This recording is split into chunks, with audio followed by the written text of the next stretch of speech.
चलिए हम पढ़ने वाले हैं प्रश्नावली 4.1।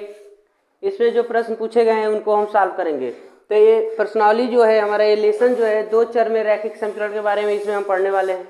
दो चर में रैखिक समीकरण, इसमें अनिवार्य रूप से हमको दो चर में ही क्वेश्चन को सॉल्व करना है।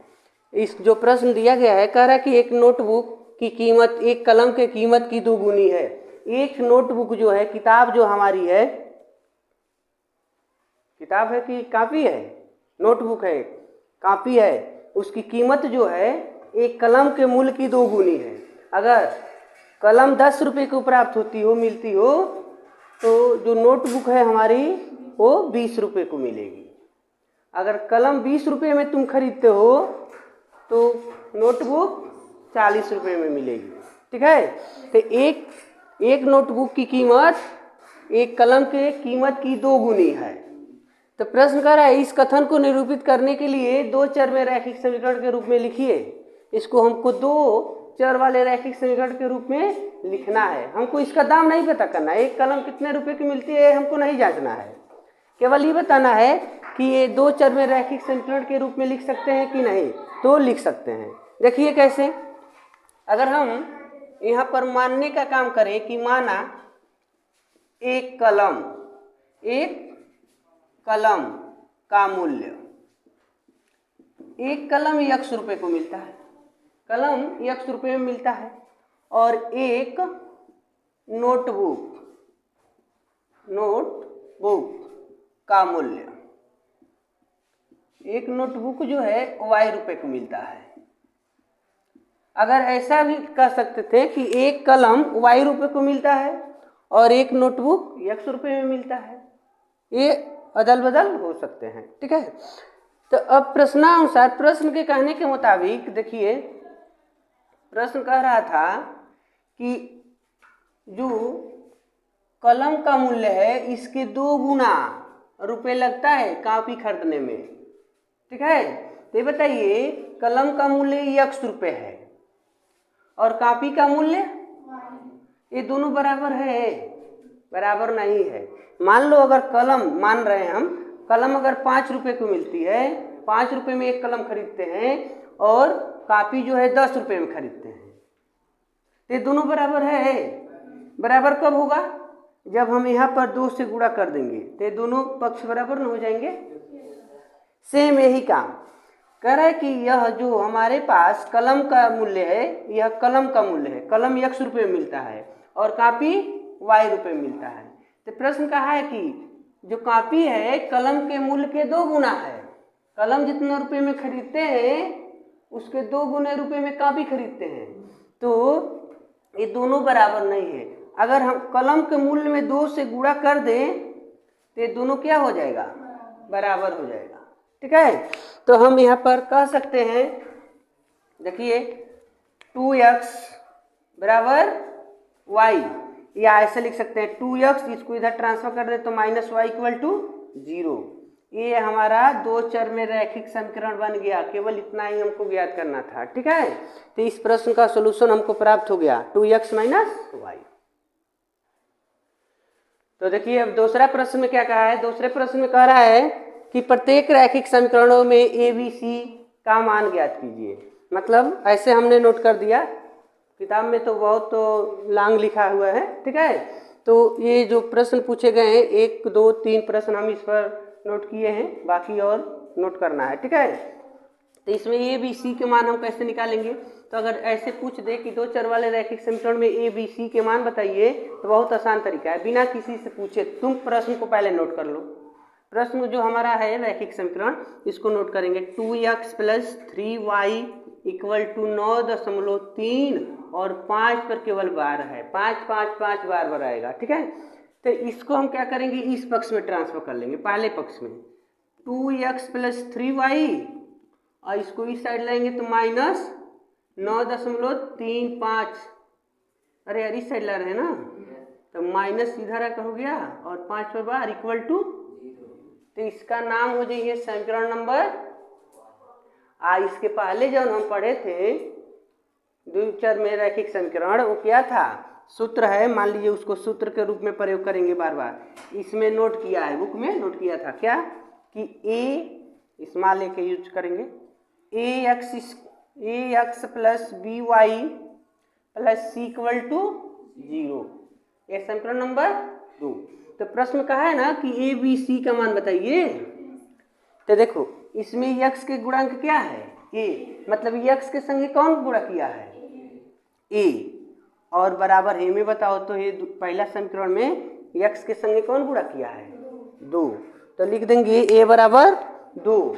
बट थोड़ा और भी लांग करके बता दें आपको, समीकरण 1 और 2 मिल गया है तो आप ऐसे भी लिख सकते हैं, समीकरण 1 और 2 में तुलना करने पर, डायरेक्ट भी लगा सकते थे बट ऐसे भी एक लाइन आप लिख सकते हैं, कहीं आपको प्रश्न में अदरवाइज जो बताएंगे लोग बता देंगे। तो देखो समीकरण 1 और समीकरण 2 में हम कंपेयर करेंगे, तुलना करेंगे। तो देखो तुलना करने का मतलब यक्स के संगे ए में ए माने समीकरण 2 में यक्स के संगति क्या ए, तो समीकरण 1 में यक्स के संगति क्या, इसका मतलब ए बराबर 2। ठीक है। अब समीकरण 2 में देखो y का दोस्त कौन है भाई, समीकरण 1 में y का दोस्त तो b के मान। अब आ जाओ समीकरण 1 में अकेले रहे वाला कौन है जिसका शादी उदी नहीं हुआ है, c, तो हे में के मान है भाई, तो -9.35 के बाद। तो बताओ ए बी सी का मान मिल गया। सेम इसी प्रकार प्रश्न नंबर 2 के पास आ गए, बिना किसी से पूछे इनको उठा लो। y/5 है, x माइनस वाई बट्टे, तो y/5 लिखने के बजाय ऐसे लिख लो 1/5 और y को तनी फाड़ के लिख दो ना, उसको फाड़ के लिख देना, किनारे लिख देंगे गुणा के रूप में। ठीक है। और -10 इक्वल टू 0, इक्वेशन नंबर 1। हमको समीकरण का ABC नंबर बताना है, ABC का अनुमान बताना है ना समीकरण से।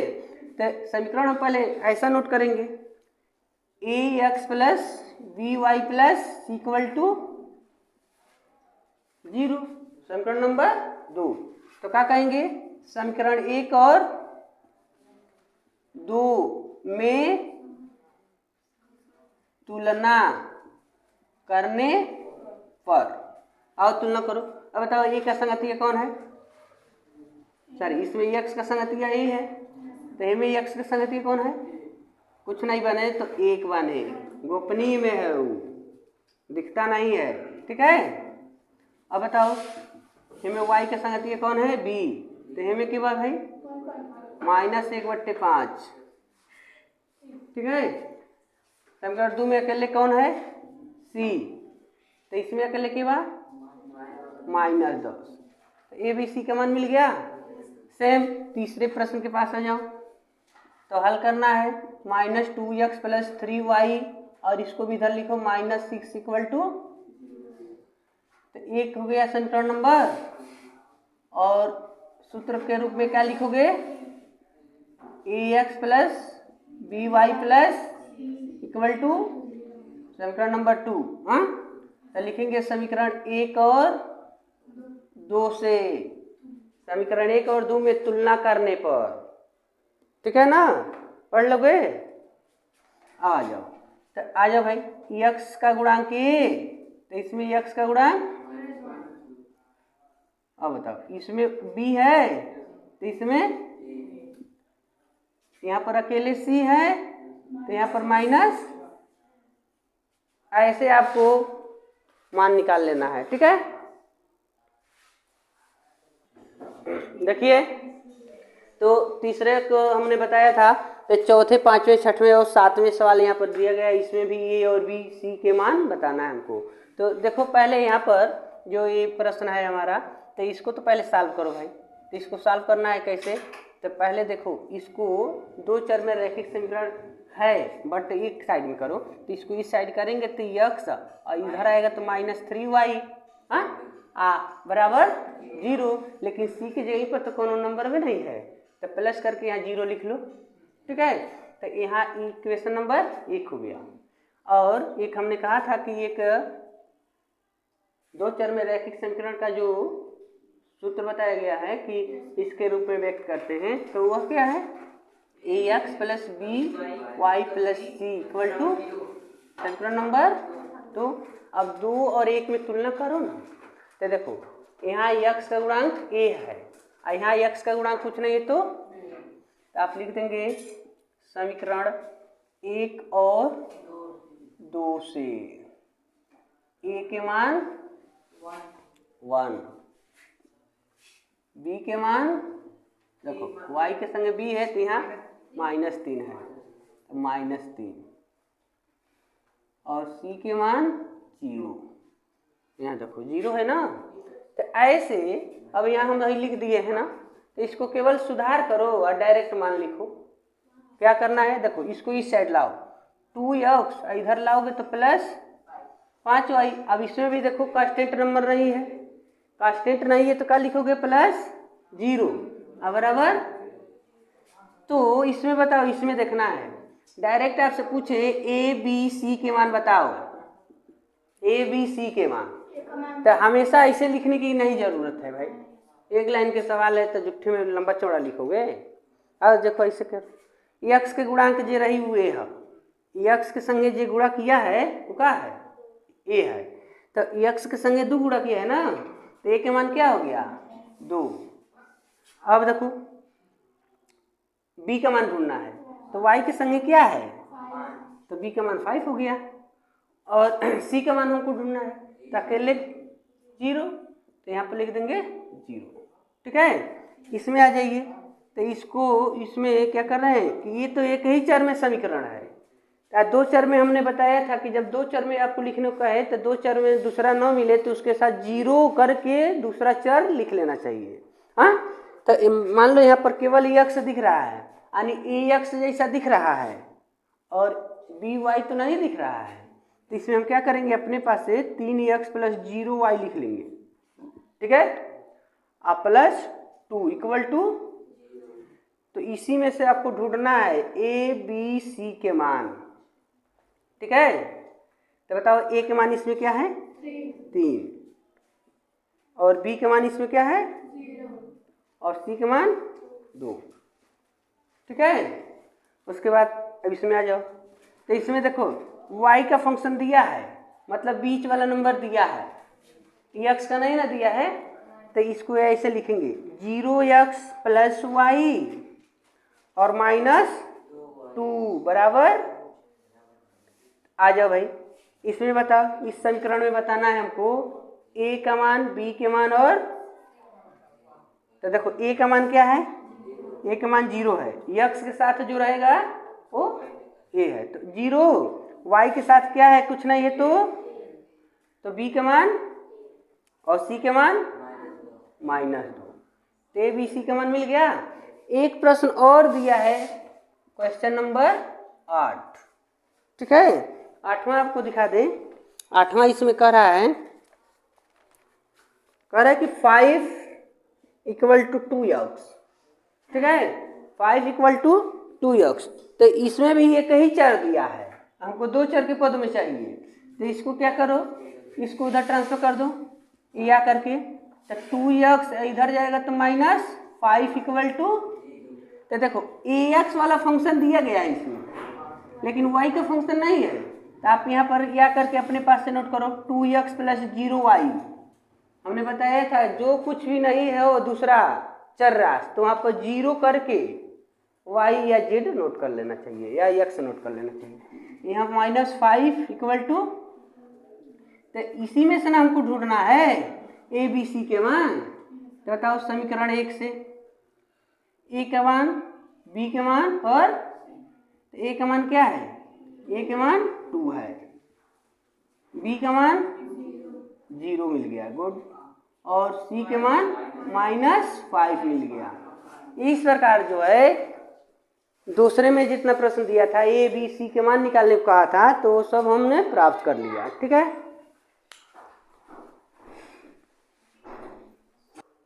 तो देखिए तीसरा प्रश्न क्या कह रहा है। तीसरा प्रश्न में दिया गया है कि प्रत्येक समीकरण को, जो समीकरण ये दिए गए हैं पहले, दूसरे और तीसरे, यहाँ पर दे रहा है कि 3x + 2y = 25, x - 5 = √3y और x = 2y। तो जो 3 समीकरण दिए गए हैं, तो कह रहा है कि इनको ax plus B Y plus C के रूप में लिखो या बदलो और ए बी सी के मान भी ज्ञात करो।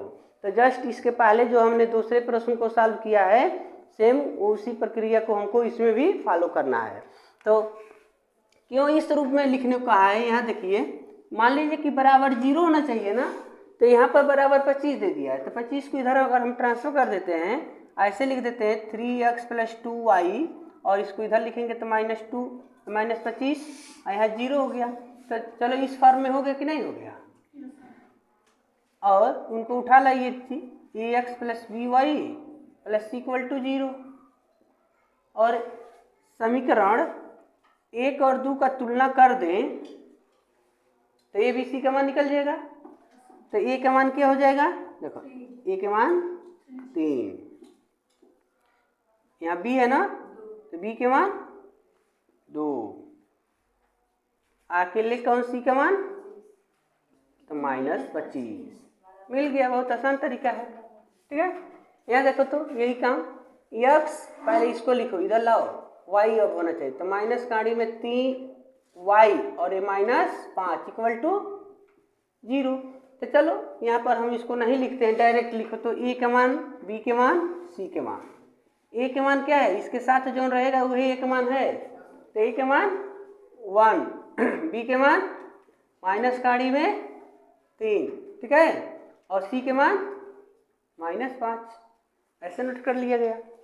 यही काम यहाँ देखो अगर x बराबर 2y है तो x इसको इधर ट्रांसफर कर दे तो -2y बराबर 0, लेकिन c का पद तो नहीं है इसमें, तो हम अपने पास से क्या इसमें जोड़ लेंगे 0।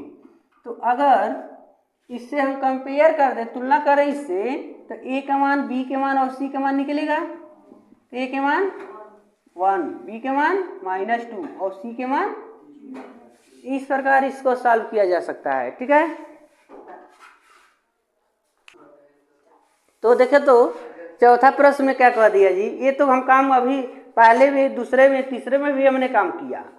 कह रहा है कि प्रत्येक समीकरण को 2 चरों में बदलो। तो जस्ट इसके पहले वाले प्रश्न में भी तो एक ही चर था, तो हमने 2 चर बनाया तब ए बी सी के मान निकाले थे। यहाँ कह रहा है कि 2 चर में बदलो, ठीक है। तो आओ करते हैं कैसे। तो यहाँ पर देखो मान लीजिए कि हमारे पास समीकरण ax plus B Y plus C बराबर 0 के रूप का होना चाहिए, लेकिन हमको दिया क्या है 2y इक्वल टू 3 दिया है। तो देखो तो अगर इसको हम इधर ट्रांसफर कर ले तो 2y और यह इधर आएगा तो -3 इक्वल टू 0।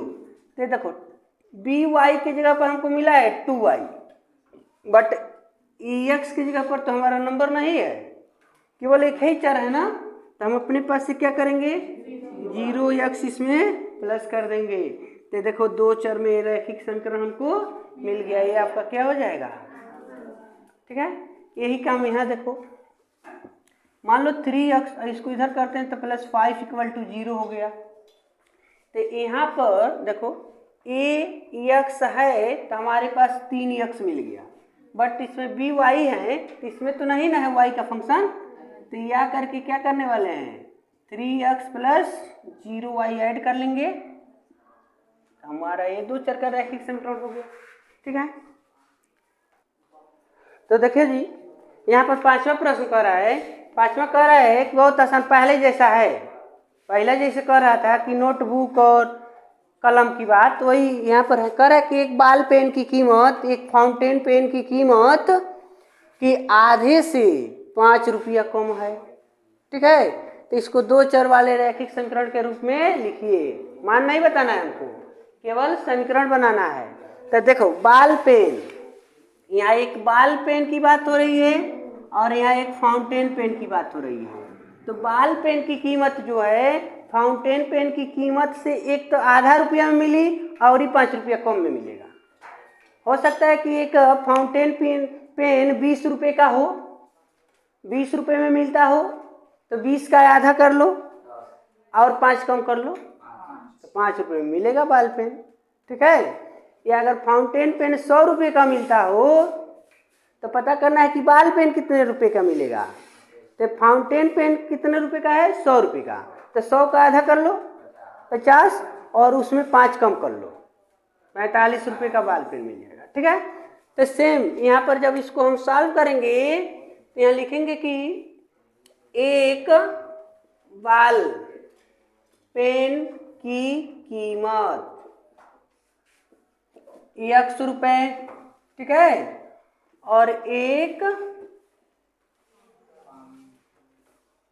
देखो बाबू यहाँ ऐसे रहेगा, फाउंटेन पेन की कीमत Y रुपए। ठीक है, बाल पेन X रुपया में मिलते हैं और फाउंटेन पेन Y रुपया में मिलते हैं।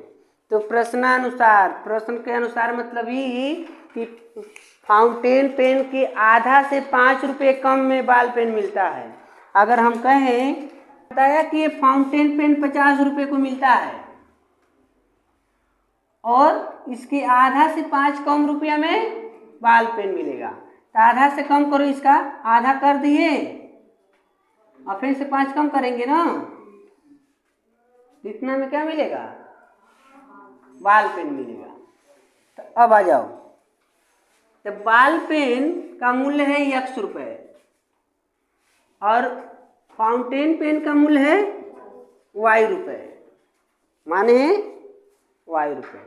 तो ये कब बराबर होंगे, जब हम इसका आधा कर देंगे और 5 कम करेंगे तो इसके बराबर हो जाएगा ना। जब हम आधा कर, इसमें आधा कर रहे हैं, ये ना कम कर रहे थे, तो इसमें जब हम इसका आधा कर दें और 5 कम कर दें, ये दोनों एक दूसरे के क्या हो जाएगा, बराबर हो जाएगा। तो अब देखो इसका हर बराबर तो है नहीं, तो इसको सॉल्व करो। X इक्वल टू, इसका इससे गुणा कर देंगे तिर्यक, Y माइनस इसका इसमें गुणा होगा तो 10/2। अब यहाँ पर ये भाग कर रहे थे, इस पक्ष में पक्षांतर करेंगे तो क्या कर देगा, इनसे गुणा कर देगा, इससे गुणा करेगा तो कितना हो जाएगा 2x, और यह इधर क्या बच जाएंगे y माइनस, अब ये दोनों को इस साइड लाओ तो 2x माइनस वाई, और ये इधर आएगा तो प्लस 10 इक्वल टू, ये आपका समीकरण बन गया। जस्ट इसके